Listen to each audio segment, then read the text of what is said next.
നമസ്കാരം സർ. കേരളത്തിന്റെ നമസ്കാരം. കടം ഇപ്പോ 6 ലക്ഷം കോടി കടന്നിരിക്കുകയാണ്. ഇങ്ങനെ പോയി കഴിഞ്ഞാൽ നമ്മുടെ കേരളത്തിന്റെ അവസ്ഥ എന്താകും സർ? ഇന്ത്യയിലെ ഏറ്റവും കൂടുതൽ സാമ്പത്തിക കടം വാങ്ങിയ സംസ്ഥാനമായി കേരളം ഒന്നാം സ്ഥാനത്ത് നിൽക്കുകയാണ്. മാത്രമല്ല, നമ്മളുടെ കടം നമ്മുടെ ഖജനാവിലേക്ക് വരുമ്പോൾ എങ്ങനെയാണത് വിനിയോഗിക്കുന്നത് എന്ന് കൂടി നമ്മൾ അറിയേണ്ടതുണ്ട്. സാമ്പത്തികമായ കേരളത്തിന്റെ വിനിയോഗ നിരക്ക് നോക്കിയാൽ 92% തുകയും ശമ്പളത്തിനും പെൻഷനും അതിനുവേണ്ടി വാങ്ങിയ കടത്തിന്റെ പലിശ അടയ്ക്കുന്നതിനും വേണ്ടിയാണ് ചെലവാക്കുന്നത്. അതായത് കേരളത്തിന്റെ ഖജനാവിലേക്ക് 100 രൂപ വന്നാൽ 92 രൂപയും ശമ്പളം, പെൻഷൻ, പലിശ ഈ 3 കാര്യങ്ങൾക്ക് വേണ്ടിയാണ് ചെലവാക്കുന്നത്. ബാക്കി 8% ബാക്കിയുള്ള തുക. കേരളത്തിന്റെ വികസന പ്രവർത്തനങ്ങൾക്ക്, വിദ്യാഭ്യാസം, ആരോഗ്യം അടക്കമുള്ള സുപ്രധാന മേഖലകൾക്കെല്ലാം കൂടി 8% ബാക്കിയുള്ളത്. ഇത് വളരെ അപകടകരമായ ഒരു അവസ്ഥയാണ്. അതായത് പിണറായി സർക്കാർ അധികാരമേൽക്കുമ്പോൾ 1.5 ലക്ഷം കോടി രൂപയുടെ കടമാണ് ഉണ്ടായിരുന്നത് എങ്കിൽ അതിനുശേഷമാണ് കഴിഞ്ഞ 2 തവണ പിണറായി അധികാരത്തിലിരിക്കുമ്പോഴാണ് അത് 6 ലക്ഷം കോടി കവിയുന്നത്. ഇത് പൂർണ്ണമായ കണക്കൊന്നുമല്ല. കിഫ്ബിയുടെ കണക്കും അതുപോലെ തന്നെ ബജറ്റിൽ ഉൾപ്പെടാതെ ചെയ്തിരിക്കുന്ന മറ്റു ചില ക്ഷേമ ബോർഡുകളുടെ കണക്കും കൂടി എടുത്താൽ ഇത് ഇനിയും കൂടും. ഭീകരമാണ് ഈ അവസ്ഥ. കേന്ദ്ര ഗവൺമെന്റും സംസ്ഥാന ഗവൺമെന്റും ചേർന്ന് രൂപീകരിച്ചിരിക്കുന്ന നീതി ആയോഗ്, പഴയ പ്ലാനിംഗ് കമ്മീഷൻ വ്യക്തമായി പറയുന്ന ഒരു കാര്യമുണ്ട്. നമ്മുടെ വാർഷിക GDP-യുടെ 3% കൂടുതൽ കടമാകാൻ പാടില്ല. അങ്ങനെ വന്നാൽ സംസ്ഥാനം കടക്കെണിയിലായി പോകും. ശമ്പളം കൊടുക്കാൻ പോലും പലപ്പോഴും പണം കിട്ടുന്നില്ല എന്ന് പറയാറുണ്ട്. ശരിയാണ്. കാരണം ശമ്പളം കൊടുക്കാൻ പോലും പണം തികയാതെ വരുമ്പോൾ ബാക്കി കാര്യങ്ങളുടെ കാര്യം ചിന്തിക്കാനുമില്ല. എന്തുകൊണ്ടാണ് ഇങ്ങനൊരു അവസ്ഥയിൽ എത്തിയത്? സംസ്ഥാനം ഭരിക്കുന്ന ഭരണകക്ഷിയുടെ രാഷ്ട്രീയ പ്രത്യയശാസ്ത്രമനുസരിച്ച് കടം വാങ്ങി ചിലവാക്കിയാലും തെറ്റില്ല എന്നാണ് അവര് വിശ്വസിക്കുന്നത്. എന്നാൽ ഈ കടം എന്നുള്ളത് തിരിച്ചടയ്ക്കാനുള്ളതാണ് എന്നും സ്ഥിരമായി കടം വാങ്ങിയാൽ സംസ്ഥാനത്തിന്റെ സാമ്പത്തിക സ്ഥിതി തകർന്നു പോകുമെന്നും ചിന്തിക്കുന്നതേയില്ല. എന്തുകൊണ്ടാണ് അവരങ്ങനെ ഒരു നിലപാടിലെത്തിയത് എന്ന് നമുക്കറിയില്ല. പണമില്ല എന്നൊരു പ്രശ്നം ജനങ്ങൾക്ക് മാത്രമേ ഉള്ളൂ, എന്നാൽ മറ്റുള്ളവർക്കില്ല. ഉദാഹരണത്തിന് കേന്ദ്രത്തിന്റെ പ്രതിനിധി എന്നുള്ള നിലയിൽ കേരളത്തിൽ നിന്ന് വിട്ടിരിക്കുന്ന ഒരു വ്യക്തിയുണ്ട്, ശ്രീ KV തോമസ്. അദ്ദേഹത്തിന് 11 ലക്ഷം രൂപ പ്രതിമാസം കൊടുക്കുന്നുണ്ട്. അതുപോലെ നമ്മുടെ മുഖ്യമന്ത്രിയുടെ ഉപദേഷ്ടാക്കളായിട്ട് 8-12 പേരുണ്ട്. അവർക്കൊക്കെ 1-2 ലക്ഷം രൂപ അവർക്ക് ശമ്പളമുണ്ട്. ഉത്തർപ്രദേശ് എന്ന് പറയുന്നത് അമേരിക്കയുടെ അത്രയും ജനസംഖ്യയുള്ള ഒരു സംസ്ഥാനമാണ്. അവിടെ PSC മെമ്പർമാരെന്ന് പറയുന്നത് 6 പേരാണ്. ഇവിടെ 21 പേരാണ്. ഒരു PSC മെമ്പർക്ക് കേരളത്തിലെ PSC മെമ്പർക്ക് ഇന്ത്യൻ പ്രധാനമന്ത്രിയെക്കാളും പ്രസിഡന്റിനേക്കാൾ കൂടുതൽ വരുമാനമുണ്ട്. ആ രീതിയിലാണ് ശമ്പള തോത് വെച്ചിരിക്കുന്നത്. അപ്പോൾ ഉന്നതന്മാർക്ക് ധൂർത്തടിക്കാൻ കോടാനുകോടി രൂപ ഇഷ്ടം പോലെ വാരിക്കോരി ചെലവഴിക്കുന്നുണ്ട്. ഉപയോഗിക്കാത്ത ഹെലികോപ്റ്ററിന് മുഖ്യമന്ത്രിയുടെ പേരിൽ കോടിക്കണക്കിന് രൂപ ചെലവഴിക്കുന്നുണ്ട്. ഇങ്ങനെ എണ്ണി എണ്ണി പറഞ്ഞാൽ തീരാത്തത്ര വലിയ ധൂർത്തിന്റെ ഒരു വലിയ കുത്തൊഴുക്ക് തന്നെ നമ്മുടെ സംസ്ഥാനത്ത് നടക്കുന്നുണ്ട്. അനാവശ്യമായിട്ടുള്ള ബോർഡുകളും കോർപ്പറേഷനും എണ്ണി തീർക്കാൻ പറ്റില്ല. അവയൊക്കെ തന്നെ കോടിക്കണക്കിന് രൂപ കൊള്ളയടിക്കുന്നുണ്ട്. സംസ്ഥാനത്തിന്റെ എല്ലാ ഡിപ്പാർട്ട്മെന്റുകളും, അത് ഇലക്ട്രിസിറ്റി ബോർഡ് ആണെങ്കിലും KSRTC ആണെങ്കിലും വാട്ടർ അതോറിറ്റി ആണെങ്കിലും എല്ലാ ബോർഡുകളും നഷ്ടത്തിലാണ്. അപ്പോൾ എന്തിനാണ് ഈ തരത്തിലുള്ള കോർപ്പറേഷനുകളും ബോർഡുകളും ഒക്കെ നിർമ്മിച്ചിരിക്കുന്നത്? ഭരണഘടനാപരമായി അതിനൊരു കാരണമുണ്ട്. ഇപ്പൊ നമ്മള് പൊതുജനങ്ങൾ പലപ്പോഴും അറിയാത്തൊരു വിഷയമാണ്, എന്തിനാണ് ഈ കോർപ്പറേഷൻ, എന്തിനാണ് ബോർഡ്? സർക്കാർ നേരിട്ട് ചെയ്താൽ പോരെ? ഉദാഹരണത്തിന് സർക്കാർ ആശുപത്രി സർക്കാർ നേരിട്ട് നടത്തുന്നു, ബോർഡല്ല, കോർപ്പറേഷൻ അല്ല. അതുപോലെ പൊതുമരാമത്ത് വകുപ്പ് വന്നു. പൊതുമരാമത്ത് വകുപ്പ് എന്ന് പറയുന്ന സർക്കാർ നേരിട്ട് നടത്തുന്നു, ബോർഡും അല്ല, കോർപ്പറേഷനും അല്ല. എന്നാൽ വൈദ്യുതി ബോർഡാണ്, KSRTC കോർപ്പറേഷനാണ്. എന്തുകൊണ്ടാണ് വൈദ്യുതിയും KSRTCയും ഒക്കെ അങ്ങനെ മാറ്റിയത്? അതിന് കൃത്യമായ ഒരു കാരണമുണ്ടായിരുന്നു. ഈ മേഖല ലാഭമുണ്ടാക്കണം, ലാഭമുണ്ടാക്കാൻ വേണ്ടി അതിന്റെ സ്ട്രക്ചർ മാറ്റണം, ഘടന മാറ്റണം. അങ്ങനെ ഘടന മാറ്റിയപ്പോഴാണ് അത് ബോർഡായും കോർപ്പറേഷനായും മാറ്റിയത്. പക്ഷെ പൊതുജനങ്ങൾക്ക് ഇതൊന്നും പറഞ്ഞാൽ മനസ്സിലാവുന്ന കാര്യമല്ല. ഇതൊന്നും പൊതുവേദിയിൽ ഒരു രാഷ്ട്രീയ പാർട്ടിയും ചർച്ച ചെയ്യുന്നുമില്ല. അതുകൊണ്ട് ജനങ്ങൾ ഓർക്കുന്ന ഇതെല്ലാം സർക്കാരിന്റെ ഒരു ഘടകമല്ലേ, ഇതെല്ലാം ഒന്നല്ലേ? നമ്മൾ പത്രവാർത്തകളിലൂടെ ശ്രദ്ധിച്ചാൽ ഒരു കാര്യം മനസ്സിലാവും. KSRTCയുടെ കടം അടയ്ക്കാൻ വേണ്ടി ഗവൺമെന്റ് ഖജനാവിൽ നിന്ന് 1000 കോടി അനുവദിച്ചു, 10,000 കോടി അനുവദിച്ചു എന്നൊക്കെ കേൾക്കാം. അതുപോലെ തന്നെ ഇലക്ട്രിസിറ്റി ബോർഡിന്റെ കടം വീട്ടാൻ വേണ്ടി 2000 കോടി അനുവദിച്ചു, 1000 കോടി അനുവദിച്ചു. അപ്പൊ അതെന്തിനാണ് അങ്ങനെ അനുവദിക്കുന്നത്? അത് ഖജനാവിന്റെ ബാഹ്യമായി ഗവൺമെന്റ് ഇതരമായി ലാഭകരമായി നടപ്പാക്കേണ്ട ഒരു കോർപ്പറേറ്റ് ബോഡിയായി രജിസ്റ്റർ ചെയ്തു, മാറ്റിവെച്ചു. അപ്പൊ KSRTCയുടെ ചുമതല എന്താ? ലാഭം ഉണ്ടാക്കണം. KSEBയുടെ ചുമതല എന്താ? ലാഭം ഉണ്ടാക്കണം. അപ്പൊ സർവീസ് നടത്തി ലാഭം ഉണ്ടാക്കാൻ വേണ്ടിയാണ് KSRTC, KSEB അടക്കം ബീവറേജ് കോർപ്പറേഷൻ എല്ലാം പ്രത്യേകമാക്കിയത്.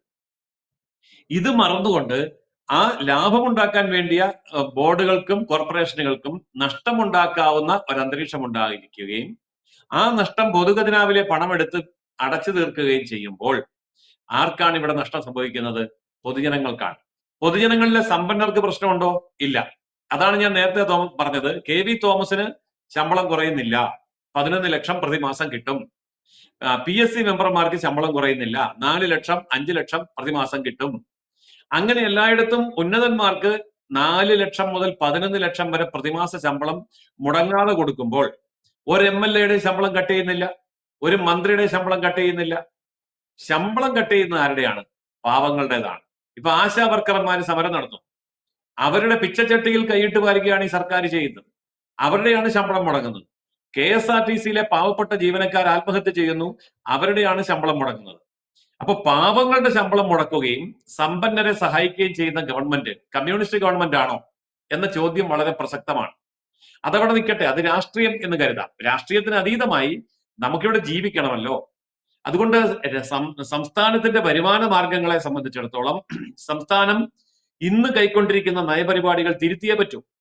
ഇപ്പോൾ നമുക്ക് മലയാളികൾ എന്ന് പറഞ്ഞ് തലയുയർത്തി നിന്ന് ഞങ്ങൾ കേരളീയർ മലയാളികൾ ഞങ്ങൾ വരുമാന മാർഗം എങ്ങനെയാണ് കണ്ടെത്തുന്നത്? ആരോട് നമുക്ക് പറയാൻ വയ്യ, അത്ര നാണം കെട്ട രീതിയിലാണ്. അപ്പൊ തമിഴ്നാട്ടിൽ ചെന്നിട്ട് ഒരു തമിഴനോട് ചോദിക്കുകയാണ്, നിങ്ങളുടെ സംസ്ഥാനത്ത് വരുമാന മാർഗം ഏതാണ്? അവൻ പറയും വ്യവസായമാണ്, കൃഷിയാണ്. മഹാരാഷ്ട്രയിൽ പോയി ചോദിക്കുകയാണ്, എന്താണ് നിങ്ങളുടെ വരുമാന മാർഗം? അവർ പറയും ബിസിനസ് ആണ്, ഇൻഡസ്ട്രിയാണ്. കർണാടകത്തിൽ പോയി ചോദിക്കുകയാണ്, എന്താണ് വരുമാന മാർഗം? കാശ്മീരിൽ പോയി ചോദിക്കുകയാണ്, എന്താണ് വരുമാന മാർഗം? അവർ പറയും ടൂറിസം ആണ്, എഡ്യൂക്കേഷൻ ആണ്. പക്ഷെ കേരളത്തിൽ വന്ന് മലയാളിയോട് ചോദിക്കുകയാണെങ്കിൽ എന്താ പറയുക? മലയാളി പറയുന്നത് മദ്യപാനമാണ് മുഖ്യ വരുമാന മാർഗം. ശരിയല്ലേ? ഈ ഖജനാവിലേക്ക് വരുന്ന ഏറ്റവും വലിയ വരുമാനം മദ്യമാണ്. പിന്നെ രണ്ടാമത്തെ എന്താണ്? അത് ചൂതുകളിയാണ്. അത് ചൂതുകളി എന്ന് പറഞ്ഞാൽ മനസ്സിലാവുന്നതുകൊണ്ട് അവർ ഇംഗ്ലീഷിലേ പറയുള്ളൂ. ലോട്ടറി എന്ന് പറയും. സാധനം ചൂതുകളിയാണല്ലോ. അപ്പൊ മദ്യപാനം, ചൂതുകളി. മൂന്നാമത്തെ വരുമാന മാർഗം എന്താണ്? കടം മേടിക്കലാണ്. അതായത് കേന്ദ്രത്തിൽ നിന്ന് കടമെടുക്കുന്നു, മറ്റ് മേഖലകളിൽ നിന്ന് കടമെടുക്കുന്നു, എല്ലായിടത്തു നിന്നും കടം മേടിക്കുന്നു. പിന്നെ നാലാമത്തെ വരുമാർഗം എന്താണ്? അത് പിടിച്ചുപറിയാണ്. അതെന്താ പിടിച്ചുപറി? ഞാൻ ഇന്ന് എന്റെ വീട്ടിൽ നിന്ന് ഓഫീസിലേക്ക് വരുന്നത് 30 കിലോമീറ്റർ കാർ ഓടിച്ചതിനിടയ്ക്ക് 13 സ്ഥലത്ത് പോലീസ് നിന്ന് പിടിച്ചുപറിക്കുകയാണ് മനുഷ്യനെ. 13 സ്ഥലത്ത് 30 കിലോമീറ്റർ ഞാൻ ഇന്ന് രാവിലെ കണ്ട കാഴ്ചയാണ്. അപ്പോ മനുഷ്യനെ പിടിച്ചു പറിച്ച് പൈസ ഉണ്ടാക്കാം. പൈസ ഇല്ല ഖജനാവിൽ. അപ്പൊ ഞാൻ ചില പോലീസുകാരോട് ചോദിച്ചു, എന്താ രാവിലെ ഈ റോഡിൽ ഇങ്ങനെ വില? എന്താ പറയാനാ സാറേ, മോളിൽ നിന്ന് ടാർഗറ്റ് തന്നിരിക്കുക, പിരിച്ചു കൊടുത്തില്ല എന്ന് ഞങ്ങളുടെ ശമ്പളം മുടങ്ങും. പോലീസുകാരൻ ഇന്ന് രാവിലെ എന്നോട് പറഞ്ഞ കാര്യമാണ്. അപ്പോ പിടിച്ചുപറി, മദ്യപാനം, ചൂതുകളി, കടം വാങ്ങുക, ഇത് നാലും ഒരു വ്യക്തിയാണ് ചെയ്യുന്നതെന്നിരിക്കട്ടെ. ആ വ്യക്തിയെ സമൂഹത്തിൽ എന്താ വിളിക്കുന്ന പേര്? സാമൂഹ്യ വിരുദ്ധൻ എന്നാ വിളിക്കുന്നത്. ഈ സാമൂഹ്യ വിരുദ്ധം കാണിക്കുന്ന പണിയാണ് ഇവിടുത്തെ മുഖ്യമന്ത്രിയും മന്ത്രിസഭയും കൂടെ ചെയ്യുന്നതെങ്കിൽ ഈ ഭരണകൂടത്തിനെ നമ്മൾ എന്തിന് ചുമക്കണം? മലയാളി ചിന്തിക്കേണ്ട ഒരു വിഷയമാണ്. കാരണം അത്ര ഭീകരമാണ് ഈ സംസ്ഥാനത്തിന്റെ അവസ്ഥ. എന്നാൽ മറുവശം നോക്കൂ, 44 നദികൾ, നല്ല ഒന്നാന്തരം കടൽ തീരം, വനമേഖലകൾ, മലയോരങ്ങൾ, മഞ്ഞു മൂടിക്കിടക്കുന്ന മൂന്നാറും ദേവികുളവും പോലെയുള്ള സ്ഥലങ്ങൾ, ഈ വെള്ളച്ചാട്ടങ്ങൾ, ഇത്ര പ്രകൃതി മനോഹരമായിട്ടുള്ള ഒരു സ്ഥലം ലോകത്ത് വേറെ ഇല്ല. ഇത് നമ്മൾ പറയുന്നതല്ല. മസ്റ്റ് സീ ഡെസ്റ്റിനേഷൻ എന്ന് പറഞ്ഞ് ലോകത്തെ മുഴുവൻ ടൂറിസ്റ്റുകളും ഒരുപോലെ അംഗീകരിക്കുന്ന ജിയോഗ്രഫിക് ചാനൽ നടത്തിയ സർവേയിൽ മസ്റ്റ് സീ ഡെസ്റ്റിനേഷൻ 50 എണ്ണമാണ് ലോകത്തുള്ളത്. അതിലൊരെണ്ണം കേരളമാണ്. അപ്പോൾ അങ്ങനെയുള്ള കേരളത്തിലാണ് നമുക്ക് ഇത്ര വലിയ സാധ്യത ഉണ്ടായിട്ടും നമുക്ക് ഇന്ന് ജീവിക്കാൻ വയ്യാത്ത അവസ്ഥ ഉണ്ടാകും. ഇപ്പൊ സ്വിറ്റ്സർലൻഡ് എന്ന് പറയുന്ന രാജ്യം, സിംഗപ്പൂർ എന്ന് പറയുന്ന രാജ്യം, UAE എന്ന് പറയുന്ന രാജ്യം, നിരവധി രാജ്യങ്ങൾ ടൂറിസം കൊണ്ട് മാത്രം ജീവിക്കുന്നുണ്ട്. അങ്ങനെ ടൂറിസം കൊണ്ട് സമ്പന്നമായിട്ട് നമുക്ക് ജീവിക്കാം. ഇനി അതല്ല, മെഡിക്കൽ ഫീൽഡ് എടുത്തായിരിക്കട്ടെ, നമുക്കിവിടെ ആയുർവേദമുണ്ട്, യുനാനിയുണ്ട്, സിദ്ധ ഉണ്ട്, അലോപ്പതി ഉണ്ട്, പാരമ്പര്യ ചികിത്സയുണ്ട്, ആദിവാസി ചികിത്സയുണ്ട്, എന്തെല്ലാം കാര്യങ്ങൾ. ഇത്രയും വൈവിധ്യപൂർണമായ ഒരു മെഡിക്കൽ സയൻസ് ഉള്ള സ്ഥലം ലോകത്തൊരിടത്തും ഇല്ല. നമുക്കിവിടെ അത് ചെയ്യാം. അപ്പോ അതൊക്കെ ഉപയോഗിക്കാനുള്ള സാധ്യത ഉണ്ടായിരുന്നിട്ടും അതും സാധിച്ചില്ല. ഇനി വേറൊരൊറ്റ കാര്യം പറയാം. ശബരിമല 5 കോടി ജനങ്ങളാണ് ഒരു വർഷം വരുന്നത്. അതായത് മക്കയിൽ പോകുന്നതിന്റെ 25 ഇരട്ടി ആൾക്കാരാണ് ഇവിടെ വരുന്നത്. അതുപോലെ സെന്റ് പീറ്റേഴ്സ് ബസലിക്ക റോമിൽ പോകുന്നവരുടെ 40 ഇരട്ടി ആൾക്കാരാണ് ശബരിമലയിൽ വരുന്നത്. നമുക്കൊരു ശബരിമല മാത്രമല്ലല്ലോ ഉള്ളത്. നമുക്ക് ശബരിമലയുണ്ട്, ഗുരുവായൂരുണ്ട്, ആറ്റുകാലുണ്ട്, വളരെയേറെ വൈവിധ്യപൂർണമായിട്ടുള്ള ലക്ഷക്കണക്കിന് ആൾക്കാരെ ആകർഷിക്കുന്ന എത്രയോ എത്രയോ തീർത്ഥാടന കേന്ദ്രങ്ങളുണ്ട്. അത് മുസ്ലിങ്ങൾക്കുണ്ട്, ക്രിസ്ത്യാനിക്കുണ്ട്, ഹിന്ദുവിനുണ്ട്, എല്ലാവർക്കും ഉണ്ട്. പത്മനാഭസ്വാമി ക്ഷേത്രം മാത്രം മതിയല്ലോ, ലോകത്തെ ഏറ്റവും സമ്പന്നമായ ദേവാലയം. ടിക്കറ്റ് വെച്ച് കാണിച്ചാൽ പോരെ, നമുക്ക് പൈസ കിട്ടുകയല്ലേ. അപ്പം ശരിക്കും പറഞ്ഞാൽ പിൽഗ്രിമേജ് ടൂറിസം ആണെങ്കിലും മെഡിക്കൽ ടൂറിസം ആണെങ്കിലും നമുക്ക് കൃത്യമായ രീതിയിൽ നമുക്ക് ഇത് ഡെവലപ്പ് ചെയ്യാൻ പറ്റും. ലോകത്ത് 104 സ്പൈസസ് ആണുള്ളത്, സുഗന്ധദ്രവ്യങ്ങൾ. ഈ സുഗന്ധദ്രവ്യങ്ങൾ 104 എണ്ണം ലോകത്താകെ ഉണ്ടെങ്കിൽ അതിൽ 102 എണ്ണവും വിളയുന്ന ലോകത്ത് ഒരേ ഒരു സ്ഥലമേ ഉള്ളൂ. അതിന്റെ പേരാണ് കേരളം. വലിയ അത്ഭുതമാണ്. പക്ഷെ നമ്മൾ ഉപയോഗിക്കുന്നില്ല. നമ്മുടെ ഏലത്തിന് വിലയില്ല, കുരുമുളകിന് വിലയില്ല, ഇഞ്ചിക്ക് വിലയില്ല, മഞ്ഞളിന് വിലയില്ല, ഗ്രാമ്പൂവിന് വിലയില്ല, കൊക്കോയ്ക്ക് വിലയില്ല, കാപ്പിക്ക് വിലയില്ല, തേയിലയ്ക്ക് വിലയില്ല എന്ന് പറയുക മാത്രമാണ്. ഇതൊക്കെ ബ്രാൻഡ് ചെയ്ത് ഇതൊക്കെ മാർക്കറ്റ് ചെയ്യാനുള്ള സംവിധാനം ഉണ്ടാക്കിയാൽ നമുക്ക് ലോകോത്തര ബ്രാൻഡുകൾ കേരളത്തിൽ നിന്ന് തന്നെ പ്രൊഡ്യൂസ് ചെയ്യാൻ പറ്റും. വേൾഡ് മാർക്കറ്റ് പിടിച്ചടക്കാൻ പറ്റും. ഇതെല്ലാം ഇവിടെയുണ്ട്. ഇനി അതുമല്ല, നമുക്ക് കരിമണലുണ്ട്, തോറിയം, അങ്ങനെയുള്ള കാര്യങ്ങൾ. ഇതേപോലെ തന്നെ ധാതു ലവണങ്ങളുമായി ബന്ധപ്പെട്ട ഒരു പഠനം നടത്തിയാൽ തന്നെ നമുക്ക് എന്തെല്ലാം കാര്യങ്ങൾ കേരളത്തിലുണ്ട്. ഇനി വേറൊരു കാര്യം, നമുക്കിനി കരയിലൊന്നും പറ്റില്ല എന്നുണ്ടെങ്കിൽ കടലിലോട്ടിറങ്ങ 600 കിലോമീറ്റർ നീളത്തിലുള്ള കടൽ തീരമുണ്ട്. ഈ കടൽ തീരത്തിൽ മുഴുവൻ നല്ല മനോഹരമായ ബീച്ചുകൾ ഉണ്ടാക്കിയാൽ കേരളത്തിന്റെ തെക്ക് മുതൽ വടക്ക് വരെ ഒരു 500 ബീച്ച് ഡെവലപ്പ് ചെയ്യാൻ നമുക്ക് പറ്റും. ഇപ്പം ഉള്ള ബീച്ച് തന്നെ നമുക്ക് ഭംഗിയല്ല. പക്ഷെ ഗോവ നോക്കൂ, നമ്മുടെ ഒരു താലൂക്കിന്റെ വലിപ്പമുള്ളൂ ഗോവയിൽ. അവിടെ 42 ബീച്ചുണ്ട്. അതുകൊണ്ട് അവർ ജീവിക്കുന്നത്. നമുക്ക് 400 ബീച്ച് ഉണ്ടാക്കാമല്ലോ, സുഖമായി ജീവിക്കാമല്ലോ. പക്ഷെ ഇതൊന്നും നമ്മൾ ചെയ്യുന്നില്ല. ഇനി കടലിലേക്ക്, ആഴക്കടലിലേക്ക് പോയ മത്സ്യബന്ധനം, 2600 കോടി രൂപ കേന്ദ്ര ഗവൺമെന്റ് മത്സ്യബന്ധനത്തിന്റെ വികസനത്തിന് വേണ്ടി കേരളത്തിന് കൊടുക്കുന്നുണ്ട്. അതെടുത്ത് പൊട്ടടിക്കുകയും അത് കട്ടുമോഷ്ടിച്ചു കൊണ്ടുപോവുകയല്ലാതെ ഈ രംഗത്ത് വിനിയോഗിച്ചിരുന്നുവെങ്കിൽ നമ്മുടെ തീരപ്രദേശം മത്സ്യസമ്പത്ത് കൊണ്ട് തന്നെ നമുക്ക് ആഗോള മാർക്കറ്റ് കീഴടക്കാമായിരുന്നു. പക്ഷെ ഇതൊന്നും ഇന്ന് ചെയ്യുന്നില്ല. ഇതാണ് ഇന്ന് കേരളം നേരിട്ടുകൊണ്ടിരിക്കുന്ന ഏറ്റവും വലിയ അപകടം. എന്ന് പറഞ്ഞാൽ ഭരണകൂടം ഭാവനാശൂന്യമായ രീതിയിൽ പെരുമാറുകയും കിട്ടുന്ന പണം മുഴുവൻ കൊള്ളയടിക്കുകയും അത്യാവശ്യം ശമ്പളം കൊടുക്കാൻ വേണ്ടി കടം മേടിക്കുകയും കടം മേടിച്ചതിന്റെ പലിശ കൊടുക്കാൻ പിന്നെയും കടം മേടിക്കുകയും പലിശയുടെ പലിശ ചോദിക്കുമ്പോൾ വീണ്ടും കടം മേടിക്കുകയും ചെയ്യുന്ന നിരുത്തരവാദപരമായ ഒരു തമാശ ഭരണം. എന്നിട്ട് ആ ഭരണത്തെ വീണ്ടും വീണ്ടും അധികാരത്തിലേറ്റുന്ന മലയാളി. ഇതെല്ലാം കൂടി എനിക്ക് തോന്നുന്നു, ഇതെല്ലാം കൂടി ഒന്ന് എക്സിബിഷൻ ആക്കി വെച്ചാൽ തന്നെ കുറെ ആൾക്കാർ കാണാൻ വരും. അങ്ങനെയും കുറെ കാശുണ്ടാക്കാം. നമ്മുടെ ഓരോ മന്ത്രിമാരെയും ഓരോ കൂട്ടിനകത്ത് പിടിച്ചിട്ട് ഇതാണ് ഞങ്ങളുടെ ധനകാര്യമന്ത്രി, കാണാൻ ഒരു 100 രൂപ ടിക്കറ്റ് വെച്ചാൽ വിദേശത്തു നിന്നൊക്കെ ഇഷ്ടം പോലെ ആള് വന്ന് കണ്ടോളൂ. അതുപോലെ നമ്മുടെ ആരോഗ്യമന്ത്രി, ഇതാണ് ഞങ്ങളുടെ ആരോഗ്യം നമ്പർ 1. അതുകൊണ്ട് ഞാൻ പറയുന്നത്, ഈ പറയുന്ന എല്ലാവരെയും, പിന്നെ ഇതിനെല്ലാം കൂടെ ഭരിക്കുന്ന മുഖ്യമന്ത്രി, അദ്ദേഹത്തിനെ കാണാൻ 1000 രൂപ ടിക്കറ്റ് വെച്ചാലും ആള് വരും. അപ്പൊ ഇങ്ങനെയൊക്കെ നമുക്ക് ഈ സംസ്ഥാനത്തെ രക്ഷിച്ചെടുക്കാൻ കഴിയും. പക്ഷെ ആ രീതിയിലുള്ള ഒരു ചിന്ത, അങ്ങനെ ഒരു ധാരണ കേരളത്തിൽ ഉണ്ടായിട്ടില്ല. സംഭവിക്കുന്ന എന്താണ്? മലയാളികൾ മുഴുവൻ കേരളം വിട്ടുപോകും.